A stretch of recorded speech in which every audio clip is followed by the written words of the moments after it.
তো লেখাপড়ার মানে এটা হওয়া উচিত না যে তুমি মুখস্থ করবে, পড়বে, ক্লাসে ফার্স্ট হবে, তারপরে হচ্ছে একটা প্রাইভেট ইউনিভার্সিটিতে বা কোনো একটা নামমাত্র প্রতিষ্ঠানে পড়ে পরবর্তী লাইফ ঘুরে বেড়াবে। It's not like education. শিখার জন্য পড়ো। শিক্ষা মানে এটাই, পরীক্ষা দেওয়ার পরে তুমি যেটা মনে থাকে সেটাই তোমার শিক্ষা। আমরা এই টপিকসটা চুজ করলাম, আমি জানি এটা স্ববিরোধী হয়ে যাচ্ছে, অ্যাট দ্য সেম টাইম এটা অনেকজনের হয়তো ডিরেক্ট হিট করবে। কারণ এই বগুড়াতে যেটা নর্মালি হয়, তোমাদের এই এজে যারা আছে এরা সকাল 6টায় শুরু হয় তাদের জার্নি, আর রাত 8টা পর্যন্ত এই জার্নিটা চলে। জার্নিটা কি, এক টিচার থেকে আর এক টিচারে যাচ্ছে, 8-10টা করে টিচারের কাছে যাচ্ছে। আলটিমেটলি বেনিফিটেড কতটুকু হচ্ছে, ইটস আ বিগ কোয়েশ্চেন।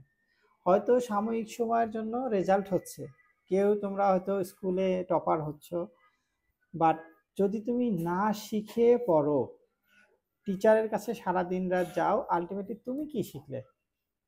তোমার ব্রেন তো কোনো কাজ করলো না, কারণ সারাদিন তুমি এই টিচার ওই টিচার ওই টিচার ওই টিচার। রাত্রে 8টার সময় যদি বাসায় যায়, এইখানে যেমন কাব্য আছে, বাসায় গেলে তখন আর পড়ার কোনো রকমের ফিলিংসই থাকবে না। সো এই জন্য যে কাজটা করা দরকার, আমি এই এই যে এই টপিকসটা নির্ধারণ করলাম যে tuition at coaching centre is less important, আমি ব্যান্ড করতে বলিনি।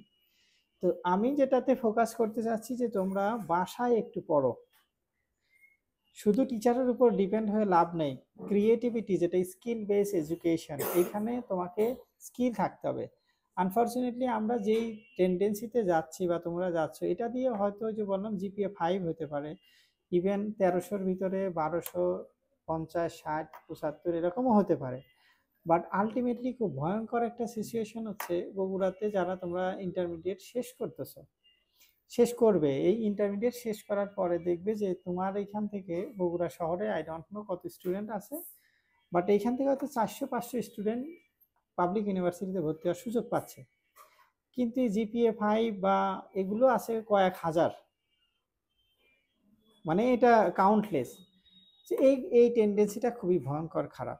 বেটার হচ্ছে এখন বুঝে পড়ো, টেক্সট বুকটাতে বেশি গুরুত্ব দাও, বা বেশি বেশি টিচারের কাছে না গিয়ে বাসায় একটু পড়ো। টিচারের কাছে যাও, নিষেধ করি না, বাট ওই রেশিওটা জানি সারা দিন রাত না হয়। আলটিমেটলি ওইটা ভয়ঙ্কর সিচুয়েশন। দেখবে যে যারা এখান থেকে হয়তো ইন্টারমিডিয়েট পাস করার পরে অনেকজন প্রাইভেট ইউনিভার্সিটিতে ভর্তি হবে, প্রাইভেট ইউনিভার্সিটি থেকে 5 বছর পড়ে আসবে, ওখানে খরচ হবে অ্যাটলিস্ট 20-25 লক্ষ টাকা। তারপরে তুমি যেই কাজটা দেখবে যে তোমাদের জেনারেশন, যদি তোমরা সচেতন না হও, ওই প্রাইভেট ইউনিভার্সিটি 20-25-30 লক্ষ টাকা খরচ করে আসে, দেখা যায় ঘুরে বেড়াচ্ছে, কোনো কাজ নাই। অ্যাট দ্য সেম টাইম কিছু স্টুডেন্ট আছে যারা ওই যে প্রাইভেট মেডিকেলে পড়ে, নামমাত্র যে সমস্ত মেডিকেল কলেজে, ওরা পড়ে আসার পরে দেখা যায় ওই যে বিএমডিসির কোনো লাইসেন্সও পায় না। তো এই লেখাপড়া একটা মেডিকেল পড়তে গেলে তো অ্যাটলিস্ট বাংলাদেশে প্রায় 1 কোটি টাকা লাগে, এখন তোমাদের সময় এই রেশিওটা আরো বেশি হবে। সো আলটিমেটলি এই টেন্ডেন্সি থেকে তুমি যদি বাড়াইতে না পারো, তোমাদের সামনের জীবনটা অসম্ভব ভয়ঙ্কর রকমের খারাপ হবে। এই জন্য এই টপিকসটা ফোকাস করা যে টিউশন কোচিং সেন্টারে বেশি দৌড়ানোর কোনো দরকার নাই।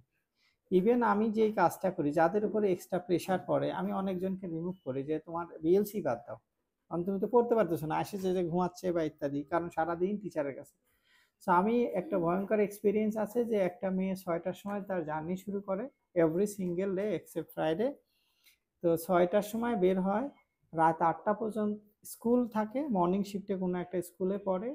তারপর একটা টিচার, ইভেন ওই প্যারেন্টসকে দেখি মাঝে মাঝে ওই মানে আলতাফুন্নেসা খেলার মাঠে বসে হয়তো লাঞ্চ করতেছে, বা আমার এখানে একটা সময় আসতো, তখন দেখলাম আমার এখানে লাঞ্চ করতো। তো আমি তখন নিষেধ করছি যে আপনার আমারটাই বাদ দেন, কারণ আলটিমেটলি লাভ নাই। তো আপনি যে সারাদিন এই যে বাচ্চাটার সাথে সেই সকাল 6টায় এখানে আসে, দ্যাট মিনস বাসা দূরে, এখান থেকে প্রায় আধা ঘন্টা লাগে ওর বাসায় যেতে, আধা ঘন্টা বা বেশি।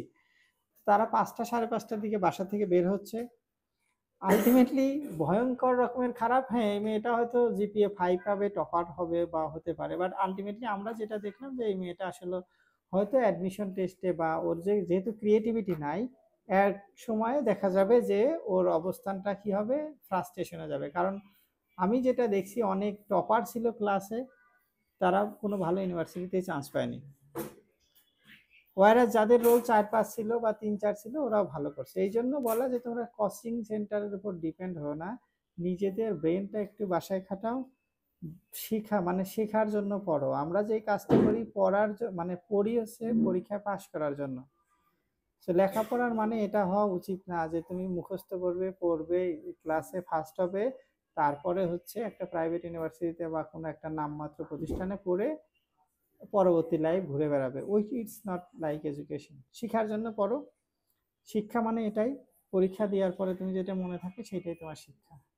তো সেই শিক্ষাটা থাকছে না, কারণ আমরা যেহেতু টিচারদের শিট করতেছি, এটা ভয়ঙ্কর খারাপ। তুমি তো বই জানো, টেক্সট বুক জানো। অনেকজন কি করে একদম ওই যে কাস্টমাইজ শিট পড়ে বা নোট করতেছে, নোট করে পরীক্ষা ভালো করতেছে, আলটিমেটলি কিছুই জানে না। So this is very bad. আমি যেটা মনে করি তোমরা এই টেন্ডেন্সি থেকে বাড়াও, সেই জন্য তোমাদের সচেতনতা, অ্যাট দ্য সেম টাইম তোমাদের প্যারেন্টসদেরকে একটু এইটা বলার জন্যই আমি এই টপিকসটা লিখে দেওয়া, যে টিউশন কোচিং সেন্টারের উপর ডিপেন্ড করা দরকার নাই। স্কুলে যাও। ইভেন অনেক স্টুডেন্ট আছে, তোমাদের হয়তো আর একটা স্টেজ পরে দেখবে, স্কুল বাদ দিয়ে দিছে, স্কুলে যায় না, ক্যাডেট কোচিং করে। তো স্কুল দেখা যায় ওই স্কুলটা পরে একটা সময় যদি ওই স্টুডেন্টকে অ্যাকসেপ্ট না করে। আমি এরকম একটা স্টুডেন্ট পাইছি যে বগুড়া শহরের বাইরের একটা উপজেলার স্কুল থেকে এসএসসি কমপ্লিট করছে। তো ওইটা আরো খারাপ। এইখানে হাজার হাজার স্টুডেন্ট ক্যাডেটের জন্য মানে ক্যাডেট টেস্ট পরীক্ষার জন্য প্রিপেয়ার্ড হচ্ছে, স্কুল বাদ দিচ্ছে, আলটিমেটলি টিকতেছে কয়জন? অ্যাট দ্য এন্ডিংয়ে দেখা যায় এখানে ক্যাডেটে টিকতেছে 20 থেকে 25 জন। যে 20-25 জন টেকে, ওরা কোনো কোচিং সেন্টার না করলেও ওরা টিকতে পারতো, কারণ ওরা ওদের মেরিট দিয়েই টেকে। সেই জন্য একজন টিকছে, তার মানে ওইটার জন্য তুমি ওর পিছে দৌড়ানো দরকার নাই, ব্রেনটা খাটাও, এখনো সময় আছে। মানে এটাকে বলে স্কিল ডেভেলপ করো। It will be great. Have you got it? Thank you very much. Bilingual Learning Center, BLC, Bogura.